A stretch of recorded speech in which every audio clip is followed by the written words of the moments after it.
আগামী 8 তারিখ আর্জেন্টিনার বিপক্ষে মাঠে নামবে বাংলাদেশ, খেলবে ব্রাজিলের সঙ্গেও। সব ম্যাচ হবে ঢাকাতেই। আগামী 5 তারিখ প্রথমে ব্রাজিলের মুখোমুখি হবে বাংলাদেশ, এরপর 8 তারিখ আর্জেন্টিনা হবে প্রতিপক্ষ। শেষ ম্যাচে মুখোমুখি হবে আর্জেন্টিনা ও ব্রাজিল। রোমাঞ্চকর এই আয়োজন নিয়ে আরও থাকছে প্রতিবেদন।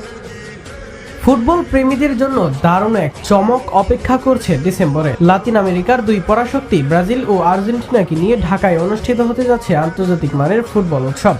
AFB Latin Bangla super cup football আয়োজনে রয়েছে AF boxing promotion international limited. 3 জাতির এই প্রতিযোগিতায় জমকালো পর্দা উঠবে আগামী 5 ডিসেম্বর ঢাকার জাতীয় স্টেডিয়ামে।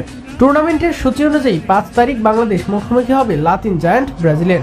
এরপর 8 ডিসেম্বর বাংলাদেশের প্রতিপক্ষ আর্জেন্টিনা। আর সর্বশেষ 11 ডিসেম্বর মাঠ কাঁপাতে একে অপরের বিপক্ষে নামবে ফুটবল ইতিহাসের সবচেয়ে হাই ভোল্টেজ দ্বৈরথ ব্রাজিল ও আর্জেন্টিনা।